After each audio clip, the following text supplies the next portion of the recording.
सुनाई दे रहा है मुझे शत्रु का नाद, और दिखाई भी दे रहा है तुम्हारे हृदय का संकोच और आंखों में उठ रहे प्रश्न। समझ सकता हूं मैं, कल का भय लंका के आज को खाए जा रही है।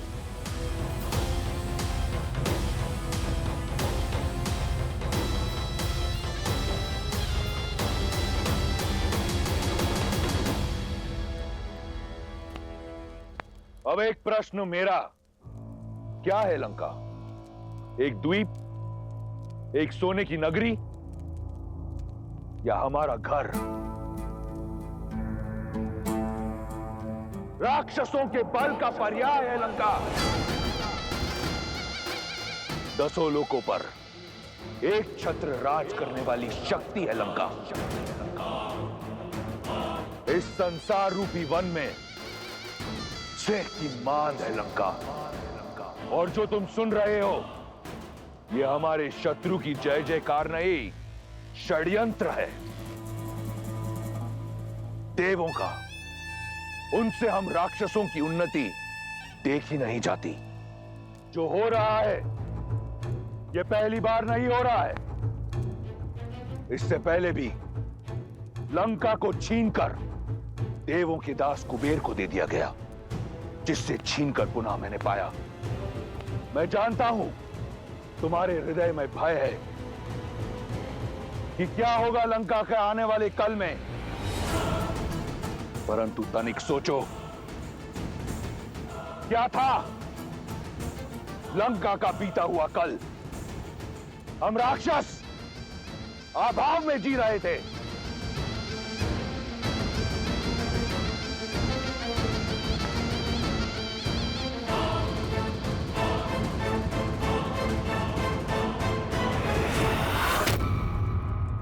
कैसे बने हम सर्वश्रेष्ठ?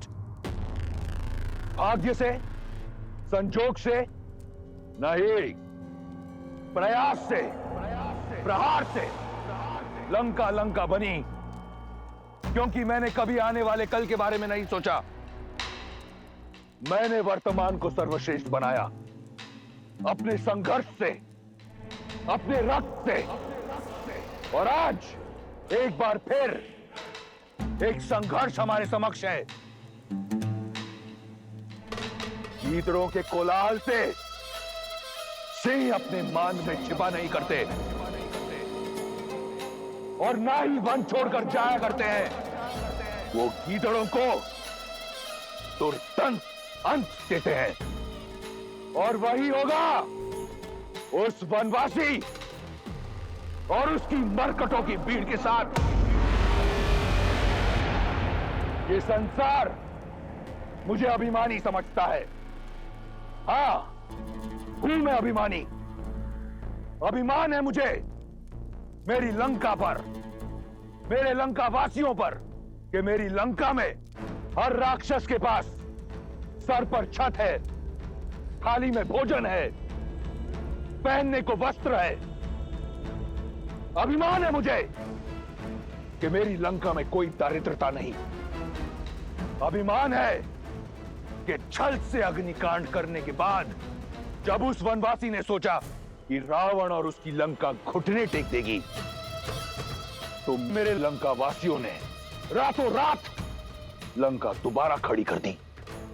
इसका अभिमान है मुझे।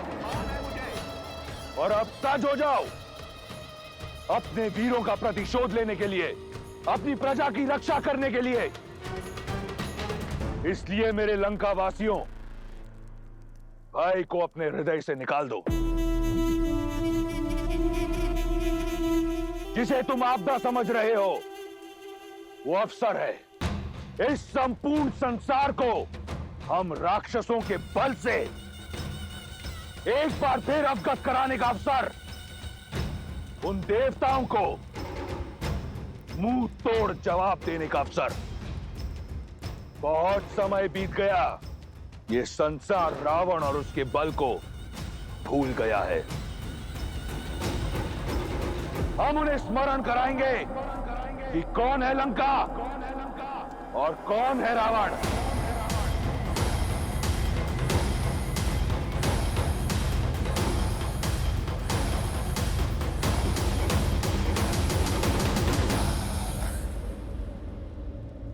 समय आ गया है कि एक बार फिर वो स्मरण करें कि रावण अमर है, ना देवता, ना असुर, ना राक्षस, ना यक्ष, ना गंधर्व, ना किन्नर, ना पशु, ना पक्षी, ना नाग, ना कीट, ना भूत, ना पिशाच, ना विताल, कोई मुझे मार नहीं सकता।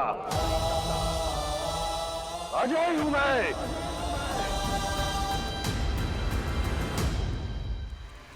लंका से तुम नहीं, तुमसे लंका है, तुम्हारा लंकेश है।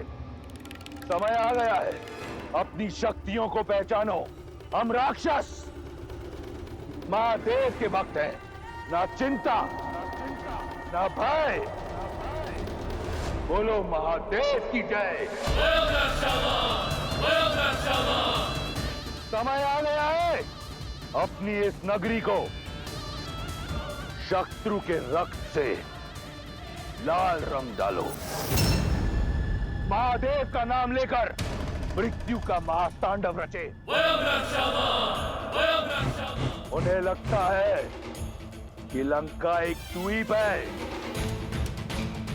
परंतु हमारी लंका एक हथियार है। हथियार से प्रहार किया जाता है, हथियार पर वार नहीं किया जाता। दिखा देंगे उन्हें कि कौन है सबसे बड़ा।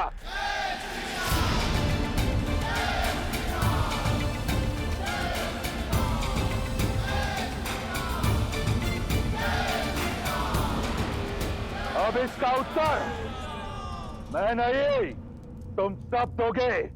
राक्षसों का रोम रोम देगा।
महाराज रावण ने श्री राम की ललकार का उत्तर दिया है। प्रतीत होता है कि लंकेश ने अस्त्र उठा लिए हैं, रात्रि को दिन में बदल दिया है। शक्ति का प्रदर्शन वो करते हैं जिन्हें अपनी शक्ति पर संदेह होता है, और पराजय का भय मैं स्पष्ट देख पा रही हूं त्रिजटा। रावण की ये हुंकार ठीक वैसी है जैसे दीपक बुझने से पहले पूरी शक्ति से फड़फड़ाता है। पर श्री राम नाम की आंधी के समक्ष अन्याय का दीपक अधिक देर तक नहीं जलेगा त्रिजटा। श्री राम के सूर्य के तेज के समक्ष लंका का ताप और पाप दोनों ही नष्ट हो जाएंगे।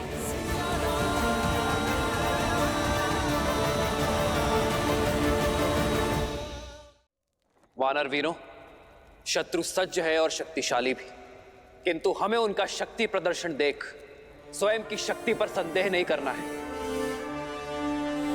युद्ध ये सोचकर नहीं जीता जाता कि शत्रु के पास कितनी शक्ति है। युद्ध जीता जाता है अपने पास उपलब्ध शक्ति के विश्वास से। और हमारे पास जो शस्त्र है उसका काट राक्षसों के पास तो क्या, स्वयं त्रिदेव के पास भी नहीं है। धर्म का धनुष, सत्य की प्रत्यंचा, न्याय का बाण है हमारे पास। संगठन रूपी गदा है हमारे पास। लक्ष्य, नीति और विश्वास का त्रिशूल है, और इसी से हम रावण के पाप का नाश करेंगे।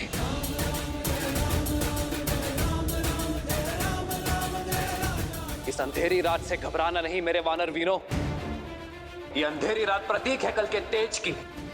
सूर्य के पहले किरण से पहले भी अंधकार के पैर सबसे अधिक पसरे होते हैं। अधर्म का अंधकार काटकर धर्म का सूर्य प्रबल अवश्य होगा। हम अपने सामर्थ्य से धर्म, नीति और सीता को पुनः लौटाएंगे। युद्ध नहीं, महायुद्ध होगा कल। हमें हर क्षण सज्ज रहना होगा। लंका का हर ओर से घेराव कर अपना निर्धारित स्थान ग्रहण करना होगा। जय श्री राम! जय श्री राम! जय श्री राम! जय लंकेश! जय लंकेश! जय लंकेश! जय लंकेश! जय लंकेश!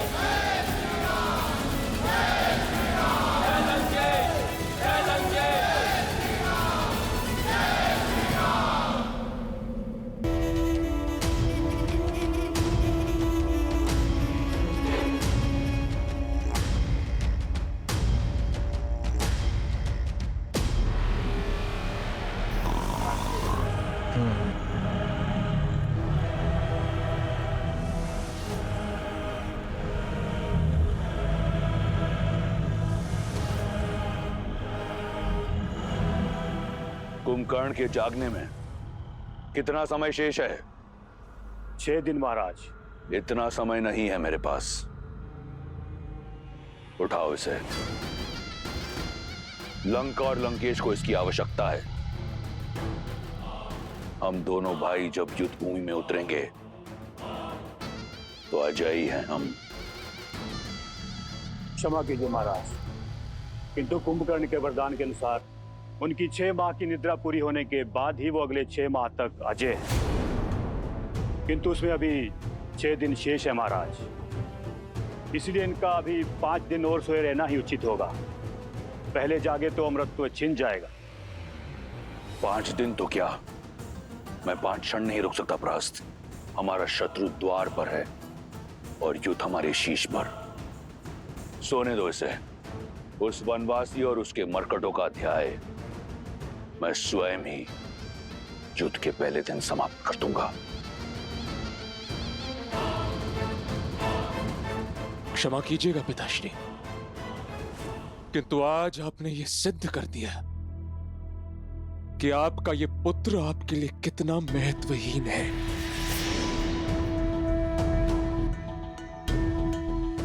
इस इंद्रजीत के होते हुए यदि लंकापति रावण और कुंभकर्ण काका को युद्ध भूमि में उतरना पड़े तो धिक्कार है मेरे नाम पर, धिक्कार है मेरे जीवन, मेरे अस्तित्व पर। मेरा इस संसार में श्वास लेना भी पाप है। मेरे प्यारे इंद्रजीत, मुझसे अधिक उन देवों को ज्ञान है तुम्हारी शक्तियों का। तो अपने आशीर्वाद के साथ मुझे इस युद्ध का शंखनाद करने दीजिए पिताश्री। कल का सूर्योदय राम के अस्तित्व को अस्त करेगा। तुम्हारी निष्ठा और लंका के प्रति तुम्हारी श्रद्धा मुझे अच्छी लगी। परंतु युद्ध का शंखनाद करने के लिए यह आवश्यक नहीं कि वो शंखनाद युद्ध भूमि में हो।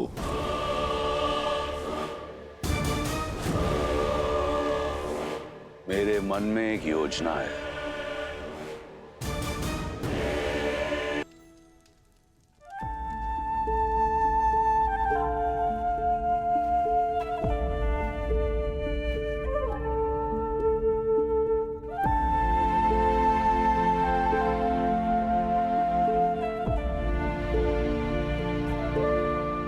कल भोर हम पहला बाण संधान करेंगे लक्ष्मण। मैं तो कब से इस क्षण की प्रतीक्षा में हूं भैया, ताकि अभिमा को पंचवटी में एकाकी छोड़ाने के अपने उस पाप का प्रायश्चित कर सकूं। अब तक स्वयं को दोषी मानते हो लक्ष्मण।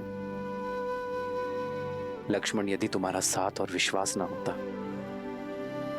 तो पीड़ा के इस सागर से कभी उभर नहीं पाता मैं। ऐसे कैसे नहीं होता भैया? अपनी परछाई जो माना है आपने मुझे, आपकी आत्मा हूं मैं भैया। आप नहीं चाहेंगे तब भी आपके साथ ही होऊंगा मैं। लक्ष्मण, यदि तुम्हारा साथ ना होता तो ये यात्रा कभी संभव नहीं होती।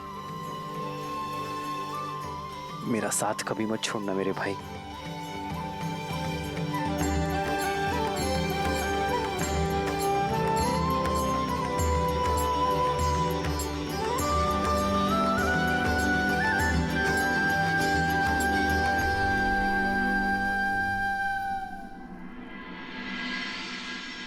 पिछले 14 वर्षों से चंद्र और सूर्य को प्रत्येक दिन उदित और अस्त होते हुए देखने का साक्षी रहा हूं मैं। परंतु इस चंद्र के अस्त होने और आने वाले सूर्य के उदित होने की जितनी प्रतीक्षा और उत्सुकता इस समय मेरे भीतर है, इतनी आज से पूर्व जीवन में कभी भी नहीं रही है भैया। आने वाले सूर्य की किरण आशा की लौ बनकर धरा को छुएगी। ये किरण अधर्म के नाश का संदेश लेकर आएगी। ये उदाहरण देगी संसार को कि जब जब अंधकार रूपी रावण संसार को प्रताड़ित करेगा, किसी नारी के साथ अत्याचार करेगा, तब तब राम रूपी सूर्य अपने तेज से किसी न किसी रूप में आकर उस अंधकार का नाश करेगा।